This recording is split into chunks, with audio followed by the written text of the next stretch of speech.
Well, the inspiration is a bit personal, but very open. I've had people talk about having a calling. Most often you hear pastors saying they have a calling to preach and do the work of God. Um, well, this is a different kind of calling. Um, my background is in veterinary medicine, and over the years, throughout the course of my career, addiction was never an issue because I come from an Islamic family, a Muslim family, and alcohol was frowned upon. And throughout my time in primary, secondary school, I wasn't exposed to alcohol and drugs. However, my siblings were. So I had a younger brother and a younger sister. Funny enough, the sister is older than the brother. So he started having problems in school, like truancy and running away from home. And after we investigated and tried to ascertain what exactly is going on, because it was a drastic behavioral change. He was a nice young boy, and we found that he was using drugs. This struggle went on. At this time, I was a novice. I knew nothing about drug and alcohol, nothing about mental health. But I watched my brother degenerate from a very happy young man to technically a monster that even we get scared when he comes home. He started spending more time outside, and we were aware that he got himself involved with another group of young boys who were drug users, and they got into the habit of stealing. And I think from petty crime, you see that I later realized how his journey went from beginning the addiction and then crime and eventually death, because he went from social rule bending. You see, most drug users, when they start developing problems or they start getting addicted, they don't want to break the rule because they don't want to go to jail. If they go to jail, it's difficult to use, so they want to keep using. So instead of breaking the law, they bend the rules. They will do something that will not warrant you to send them to prison or jail. Then they graduate from there to actually now breaking the rules. So he graduated from petty crime to actually trying to snatch someone's car, and he was shot dead in the street. Very sorry for that. Thank you. This took a couple of, I think it took a couple of days for the family to eventually find out. His body was there,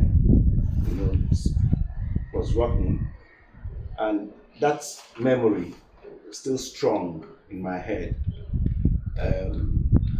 Then my younger sister, as well, got herself involved with drugs and alcohol, and the whole thing just spiraled out of hand. Dropped out of school, became problematic, became associated with other people who were committing crime. Thank God she's a bit more stable now. She's doing her businesses, but she knows she's not out of the woods. So this coupled with when I eventually met my wife and found out that my wife's older sister as well had gone through what my brother had gone through and eventually died from her drug use. So it was certain that there's a calling there. So when I went to the United Kingdom, the intention was not, my intentions were never to study addiction. My intentions were to further my education because I wanted to specialize in large animal practice, and that is cattle breeding, cattle and horse breeding. And my plans were to go to Australia or New Zealand. But my brother's case and my sister's story, because of, with drug addiction, you can't separate it from mental health problems. So I became curious about the relationship between drugs and mental health. And that is how I decided to go back to school. So I went to King's College Okay. and I studied co-occurring disorder, that's dual diagnosis, um, with addiction counseling. So, and that's how my career in addiction started. So, what other accomplishments have Wabharm Foundation got that might not be so common to the viewers out there? Would like to know. I think it's the process of introducing evidence-based practice, not only in Ghana but in West Africa as a whole. Like we have a program in Nigeria, and our aim is to cover the whole 16 West African countries. What Wabam brings to the table is a wealth of knowledge and support from my colleagues whom I have worked with in the United Kingdom. For about 27 years, I've worked across all the treatment tiers in the United Kingdom. In the UK, we have what we call the tier system. Tier 1, Tier 2, Tier 3, and Tier 4, and even Tier 4A and B. Now, with Tier 1, most services can be a Tier 1 service, i.e., you know, any organization can be a Tier 1 organization. And what Tier 1 organization means really is you should be able to identify someone who has a drug problem, and you should be able to know where to give them directions, where to go to for help. That is all is needed of a Tier 1 service. So even a bread seller, a shopkeeper, but regardless of your business, can be a Tier 1 service. Just show that you are interested in helping drug users and know where drug services are that you can refer them to. Then you have Tier 2 services where they're like open access service where people can walk in, get screening and assessment, brief intervention, and then maybe referred to Tier 3 services. Tier 3 services are actually where the treatment happens, either substitute prescribing, which is not yet in West Africa, substitute prescribing, psychotherapy, counseling. So I spent a number of years within the National Health Service in prescribing service. I worked in a specialist crack service, and I chose throughout my career, I chose where I wanted to work. I am not racist, but this might come across as such. But I have particular interest in my kind. When I say my kind, in Africans, in black people, because working in the NHS, especially to the level that I got to, I realized what poverty in the UK is doing to ethnic minorities, and what discrimination, racism is doing to ethnic minorities at work, in school, everywhere. And I've experienced it personally.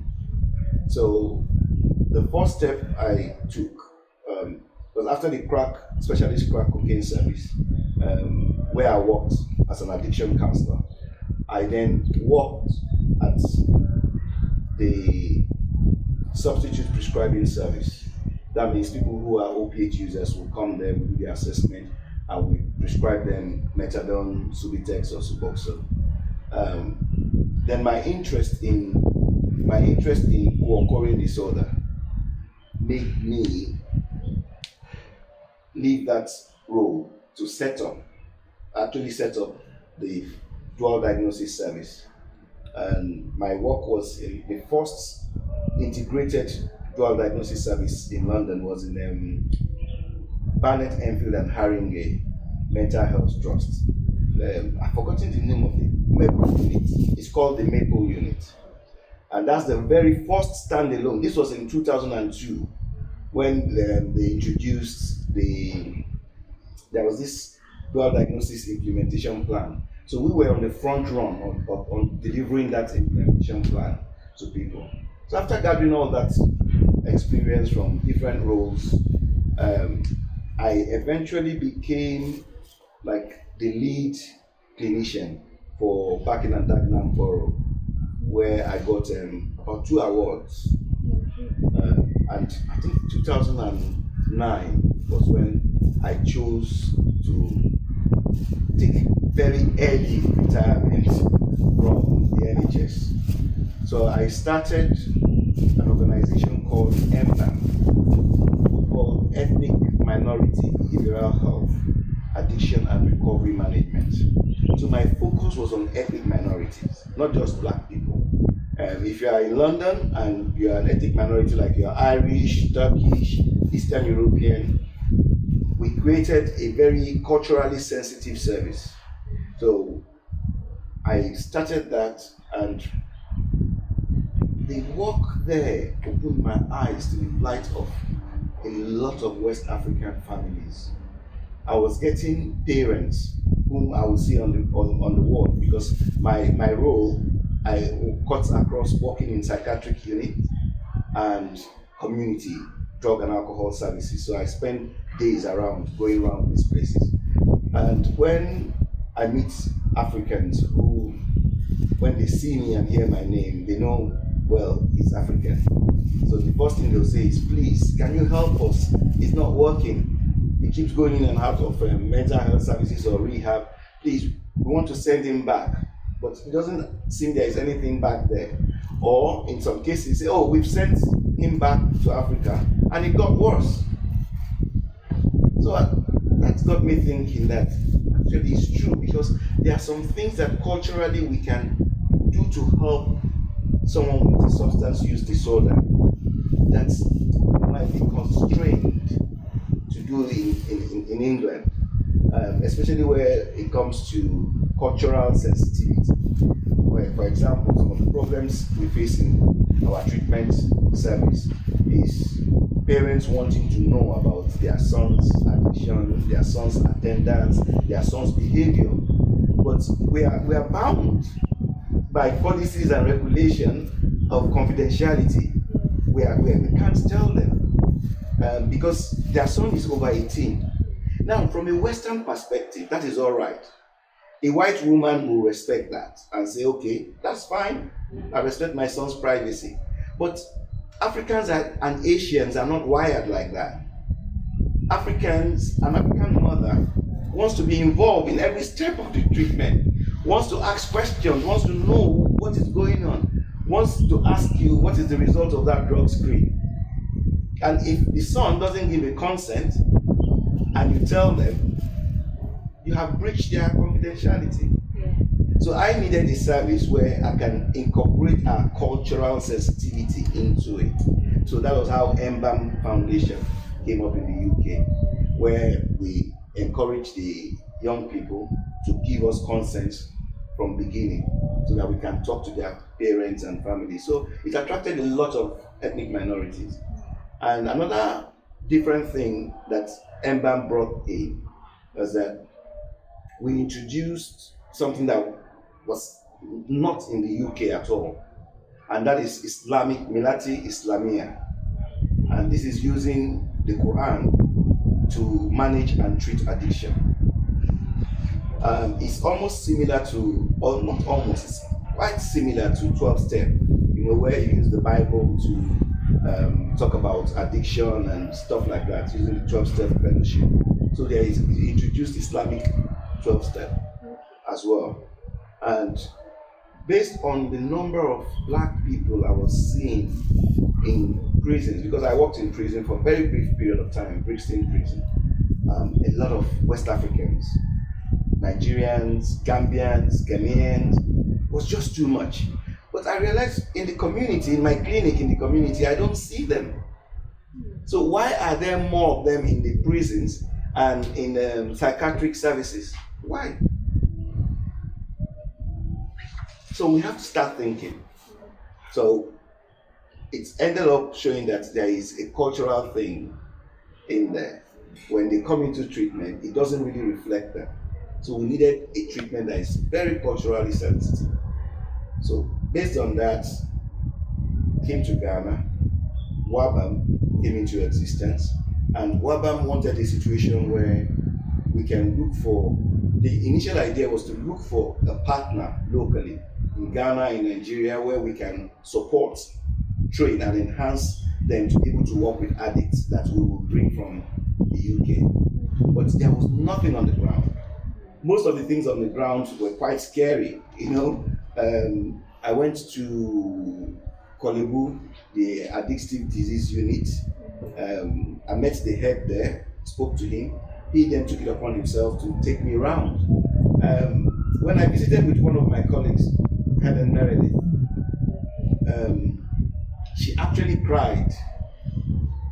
She actually cried when she saw the addictive disease unit at Kolebu Hospital, because it was a shock. Something that even you won't put your poultry there. And for her, it was her first time in Africa. So she cried seriously, why is it because they are addicts to keep them in here? And the other services we saw as well were mainly faith-based, but there was no structure. There were no policies, they were just done from people who think because they have had history or experience of being an addict before, they can help someone else. But it doesn't work like that. It's an advantage, don't get me wrong. It's an advantage that someone who have experienced addiction can become a very good peer mentor. But it doesn't make them a treatment specialist, because addiction is unique to individuals. Like someone in Ghana, I have been asked so many times, but have you used drugs before? If you have not used drugs before, how can you say you know how to treat drug users? It's interesting because for me, when it comes to the issue of using drugs, I'm a coward.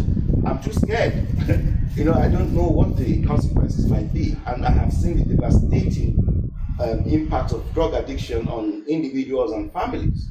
So my experience comes from treating over thousands of people who are either cocaine, heroin, methamphetamine, ketamine, and even prescribed drugs addiction, like benzodiazepines and so on and so forth.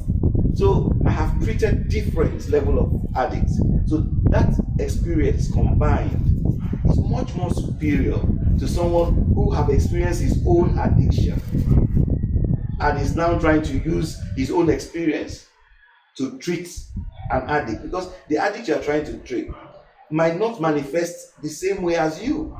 But I have been trained, went through the education process, spent years in different level of prescribing service, counseling service, specialized services.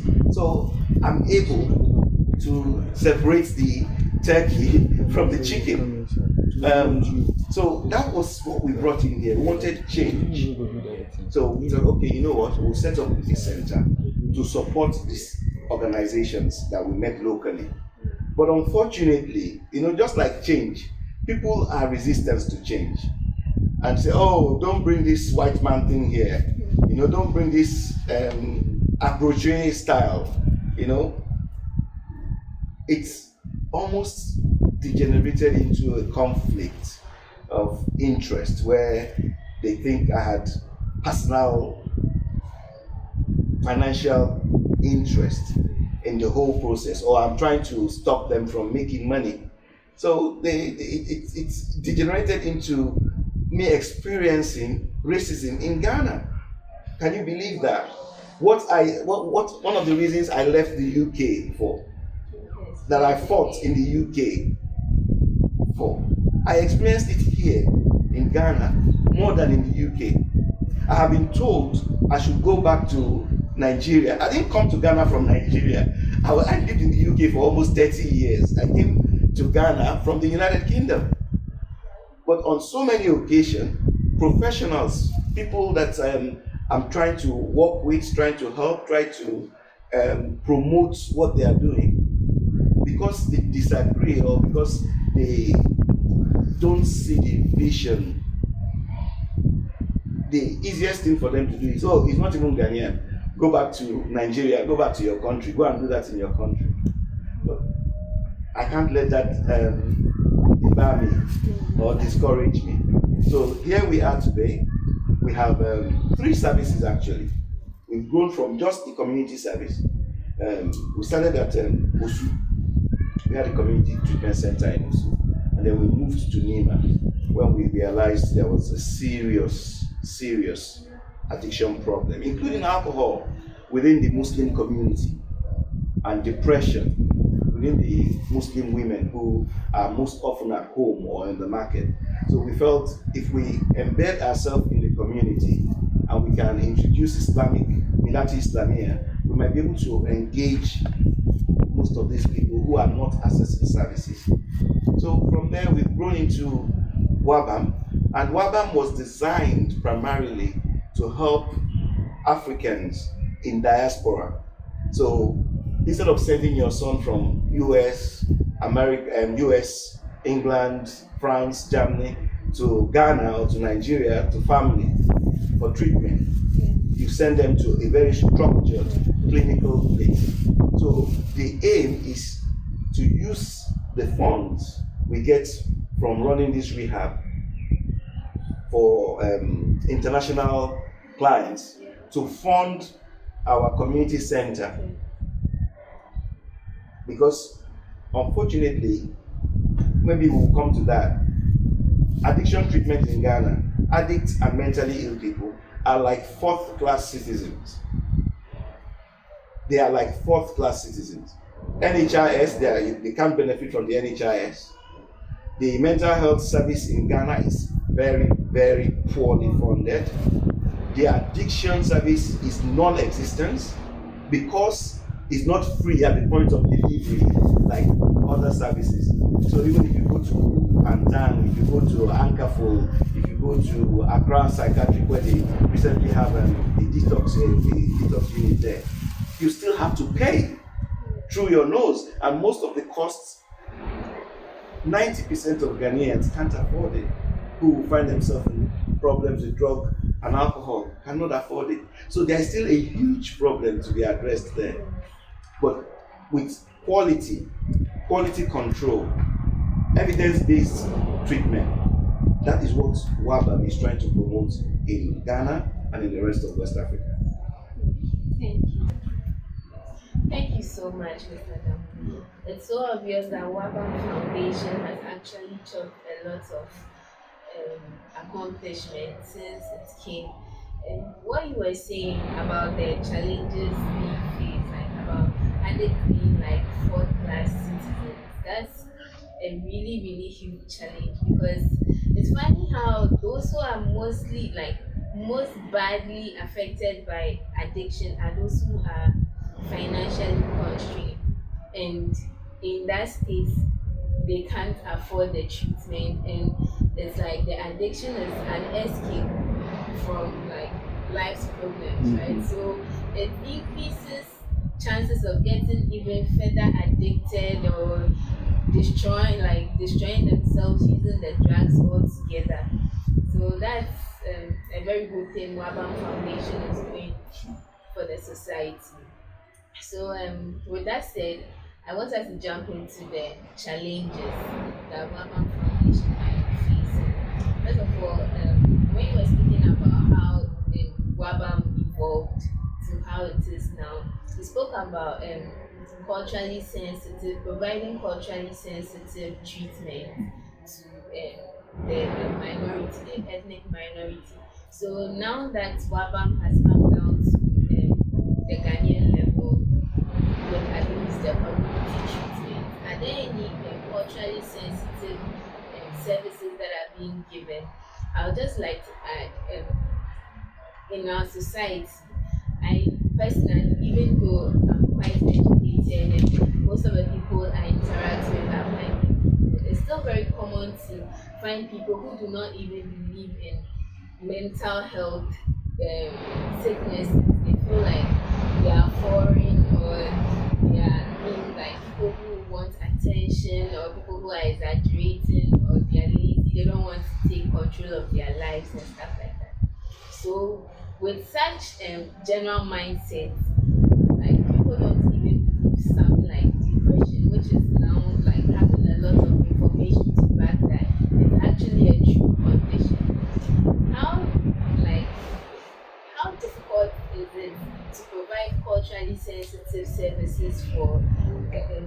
everyday Ghanaian? And are there any like special services that are being provided to the everyday Ghanaian that will cater to some of these mental like barriers? Let me start by looking at our mentality. Our mentality is that of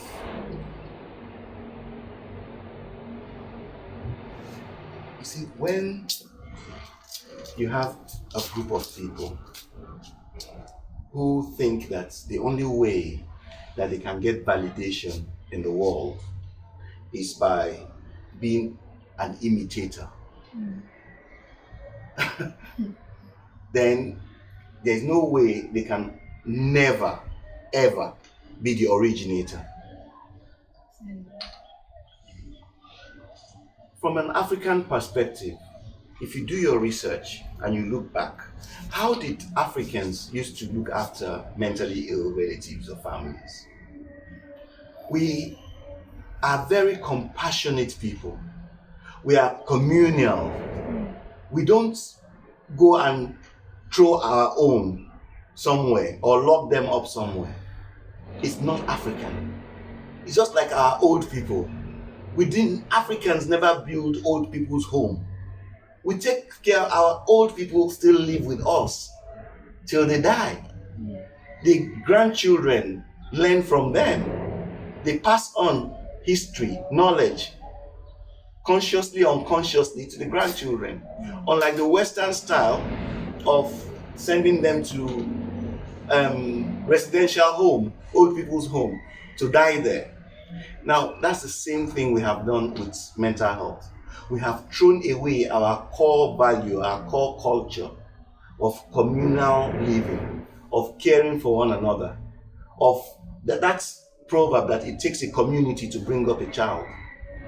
So how we see mental health now is from the Western perspective. Somebody is mentally ill, they should either be locked up somewhere or taken to a psychiatric hospital and given medication, and that is it. But there is more to that in managing mental illness. And Africans historically have managed people with mental illness without any Western intervention. And how they did that is through love and care more than medication.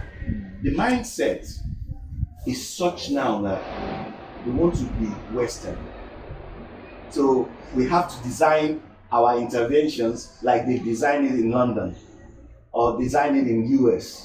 Build a huge asylum or build a huge psychiatric hospital. But even the Westerners, before I left the NHS, we have started thinking of community treatment, actually taking mental health treatment into the community. And that is what we need to adopt, and that is what we are doing in Wabharm. We are educating people that mental illness is not spiritual, is not your stepmom or your wicked uncle who wants to drive you mad. That there are social issues that could translate to mental illness. There are genetic factors involved in mental illness, and it can happen to anybody, you or me. And I should look at our environment. I got a call, it was 3 days ago, from a lady. She sounded American and white. She said she was going through the internet and found us, and she was really frantic. She said there is a young girl around where I live, and this young girl 2 days ago stripped naked and is just walking up and down there. She must have some mental health distress. Please, where can I take her? What can I do? Who can I call to come and get her? It's a good question. Now, we do not have a community mental health team that is localized in different areas. What we have is a psychiatric hospital. So we are waiting for people to have completely broken down and got into hospital before we have them. But if we have community mental health team, like that lady now, who will have a number to call that is not a hospital, that is in the community. And they will go assess this individual and provide support for the individual. If the person needs hospital stay, it should be brief as brief as possible and put them back in the community with their loved ones. Then we educate their loved ones on the specific diagnosis or illness that the person is experiencing, so that they can support them morally, psychologically, and make them feel loved. Once they do that, they get much, much better, instead of relying on the medication or locking them up somewhere so that your neighbors or friends will not see them. And that is where we are now. That is what we are fighting now. The stigma attached to mental illness. We are hoping that more people will come up and talk about their experience and see their journey, how their journey have been. We had a lady, we have a lady here right now that was in Pantang, discharged, and since she's been here, she's gone back to school. She's functioning very well. We are looking at discharging her to her own home, where she can continue to manage herself with support from Wabharm in the community, in her own home. That is how mental health care should be. It shouldn't be institutionalized. And the biggest shame for us, the hypocrisy for us as, number one, as Africans, because it's very un-African that we can be so desensitized. You and I will walk in the street and we will see a mentally ill person naked or eating from the garbage, and you just walk along as if it's normal. Then tomorrow you say, oh, I'm a Christian, or Ghana is a Christian nation. What is so Christian about that? Or what is so Islamic about that? Where is look after your brother? And one thing we should not forget is that Ghana is a very cosmopolitan country. A lot of foreigners from different countries come, and they see how we treat our own. Do you think they will have confidence in us? That where if we can leave our own brothers and sisters to be roaming the streets naked, how about a foreigner? Does a foreigner stand a chance? So the way you treat your own citizen reflects on how you will treat your visitors. Because it is inhumane, it is wrong, it is not Christian-like, it is not Islamic to allow mentally ill people to be roaming the streets naked and not have a facility or somewhere where they can be helped or managed. I think it's shame not only on the government, I think it's shame on each and every one of us. If you call yourself a Christian, you call yourself a Muslim, and you are comfortable to sit down and watch a fellow human being like you without knowing whatever has caused this problem, and you can just walk away like that. Oh, come on. Search your conscience. It could be you. Some of these people, mental health problem might be due to divorce. It might be due to bereavement. It might be due to a lot of reasons. But for us to be so desensitized, and it's gotten so much that even our children are picking up on these very horrible habits. There was a case I was called on to in Kasua where some kids had stoned a mentally ill woman, and blood was just dripping all over her. Another case he was called to, a mentally ill man went somewhere, he had his money, he had 5 CDs and wanted to buy food, and they wouldn't sell it to him because he's mentally ill. So we must stop this hypocrisy. I was particularly sad. In fact, I couldn't believe my ears when I learned that Ghana actually borrowed money in excess of 460 million to build a cathedral. To build a cathedral. While your own brothers and sisters, your children, are roaming the streets. The hospital facility, the mental health service could do with just $10 million. Will transform our mental health service. To use $460 million, not money that Ghana has, loan to build a cathedral while we have mentally ill people roaming the streets. where we have Kolibu people dying in Kolibu because of lack of either medication or lack of bed. Very sad. So those are the kind of things I want us to reflect on. The white people we are trying to copy. You can't go to England, France, and see mentally ill person walking naked. There are laws, there are regulations, the police is involved, social service is involved. There is section 117, section 36 that gives the police right to take anybody who has a mental health problem to a treatment facility for assessment. And the treatment facility have rights to detain the person under the Mental Health Act for assessment. And if after the assessment, to apply to detain the person further. It doesn't take millions of dollars to set up this kind of thing. It takes a coalition of willing people, professionals, philanthropists, government, and even if government is not involved. Most of the treatment services in non-governmental treatment services in London or in the West are church-based. There are churches, Catholic Church, Anglican Church, and Baptist churches. They fund some of these things. Why can't our churches here, instead of buying private jets and building massive buildings, why can't they go into such programs? So it's a very touchy subject for me, because when I see how we are treating ourselves, and I see how governance is poor and how leadership is just upside down in West Africa especially. We have a very long way to go. That's the answer. Yeah, we have a we have a very long way to go. Thank you for bringing these challenges to light.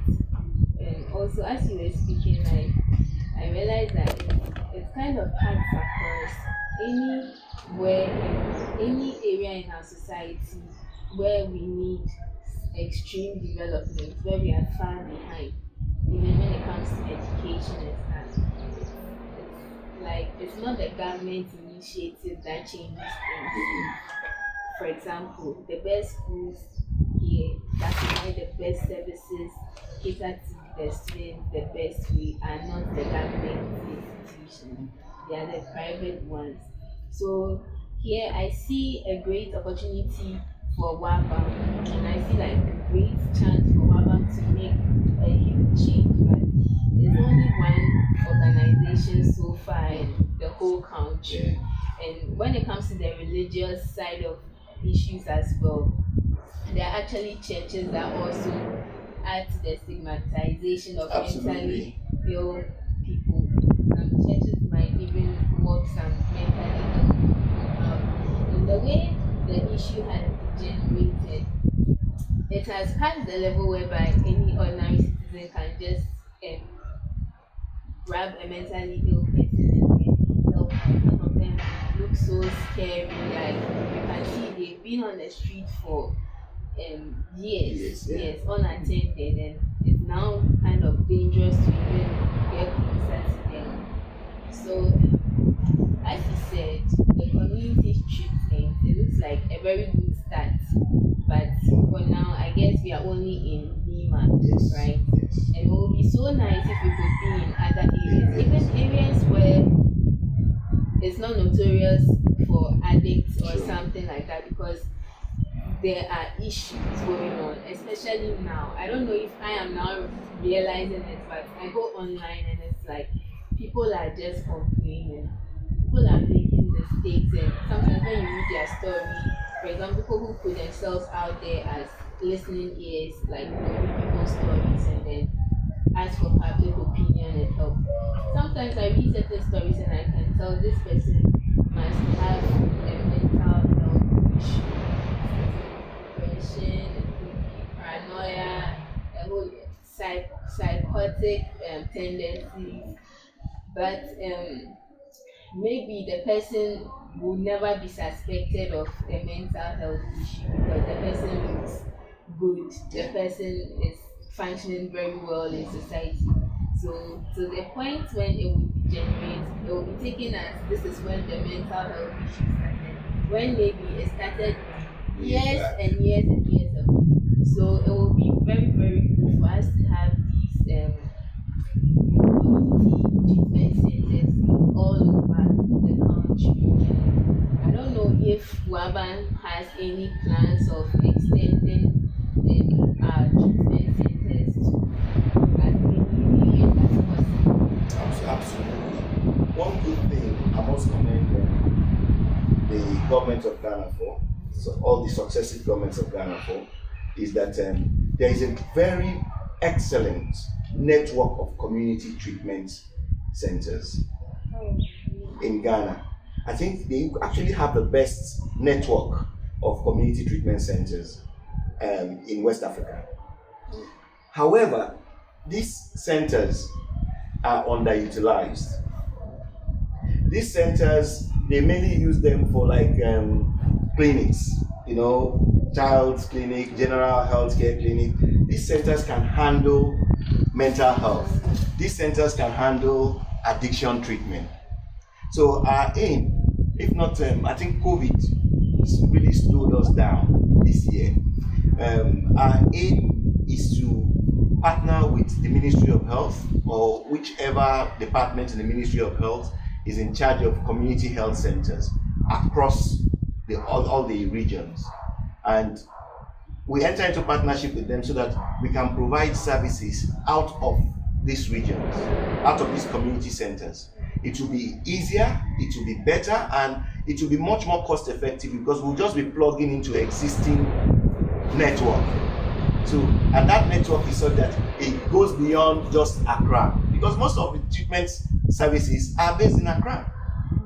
But yes, the problem is much more in Accra, but it's going out now into the regions because the world is becoming smaller. So that is our plan in working in the mental health area, is to collaborate with the Ministry of Health, the Mental Health Authority, to see how we can maximize the benefits that citizens can get from these community centers. And that's by adding value to it, treating frontline workers who can do assessment, who can do screening, and who can provide brief intervention, and then refer to a specialist if need be, so that those people out there will be captured on time. Early intervention is like a stitch on time saves nine. Early intervention will help us cost wise and in so many other ways. That's great news, and I really hope that everything goes well and it becomes a reality in this country. So there's this other very important issue when it comes to drug use in Ghana. I'll just like go straight ahead and ask the question. Do you think drug use should ever be criminalized? Never. It should never have been criminalized. Decriminalize when the criminalization of drug use is not based on scientific evidence. Criminalization of drug use is actually based on racism. It's based on targeting ethnic minorities. It started with targeting Chinese people because of their opium dens. And let's be honest, you see, the hypocrisy is so big and it's so shameful that our policymakers, our leaders, don't take time to educate themselves or get people who are specialists or knowledgeable in the area to advise them and give them direction so they can make an informed decision on behalf of the country. The British started by flooding China back then with opium. Not just the British, Europeans. And when the Chinese people started having opium epidemic, and some of them moved to Europe and America, they took that culture with them. So the seed that the British planted in Asia back then, and Americans planted there by flooding Asia with drugs, came back to bite them. and it's still biting them up till today. There is a massive opioid epidemic in America. It was, apart from COVID-19, that epidemic was killing in hundreds, human beings in hundreds, before COVID came. So criminalizing drug use, again, will look like, how did cannabis became criminalized? It's because of the black people. It's because of the black people. The music scene, the jazz cultural scene in the United States. White girls, white women were going to this club to meet black men, and they get access to smoking cannabis, and they start dating black people and having mixed race children, and racist whites don't like that. So how can they do it without targeting the black people? They blame the drug, cannabis. Cannabis is medicinal. Cannabis is medicinal. In 1949, I think it was 49, yes, there is something before the United Nations. There was the League of Nations. United States of America went to that League of Nations and pushed for prohibition of drugs, but did not push for prohibition of guns. That's a strong point. So you want people who sell drugs or traffic drugs, but meanwhile you have America and Britain were state-sponsored drug users, dealers.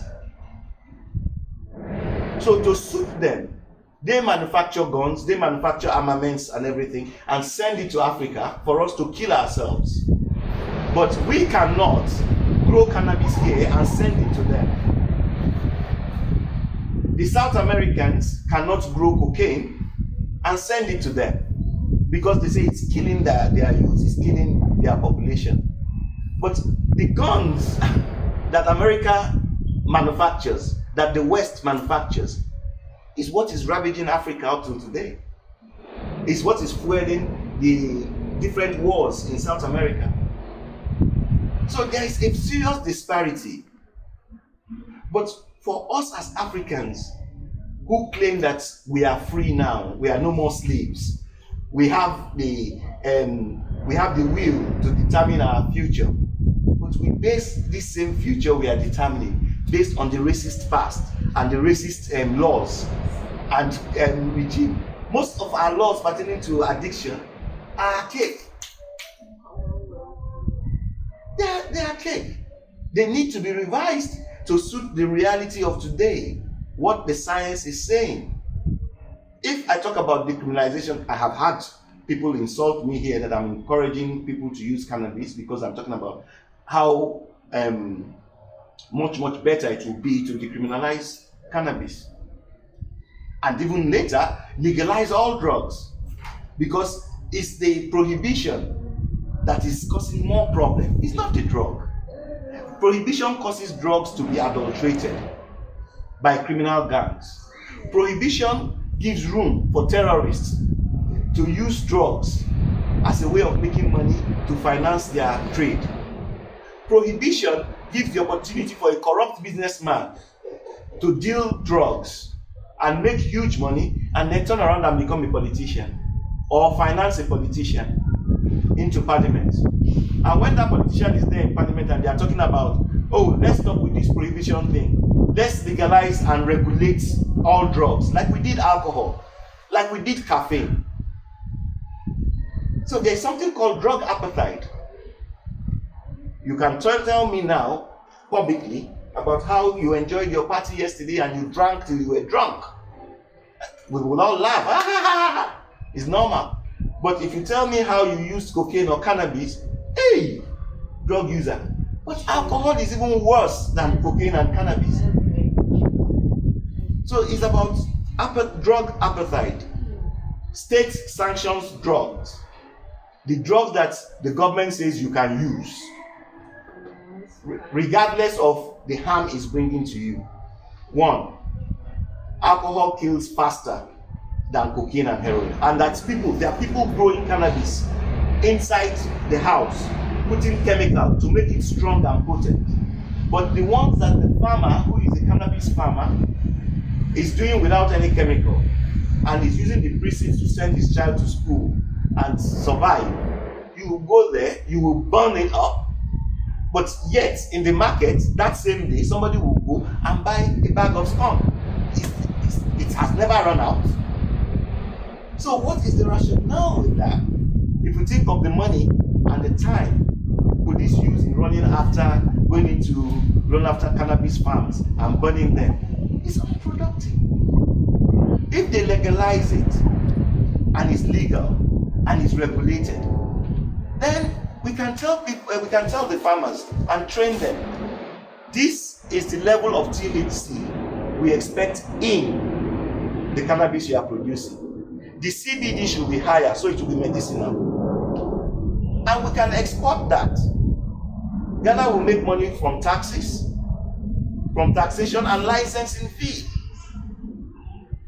Look at 1933, before alcohol prohibition was removed, thousands of people were dying from horrible alcohol. Because then, when alcohol was prohibited, there was no brewery or places to refine or distill alcohol. So people were doing their own mushroom distillery. And what they were bringing out was poison. People were drinking alcohol and were dying because the distillation process was clandestine. Then, death rate was so high, apart from death from alcohol, but death rate from bootleggers. Cartels started fighting each other to take control. So people were dying. It just went out of hand.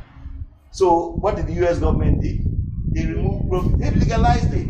So okay, this is the quantity for beer, 4% to 5%. So why can't we do the same with cannabis?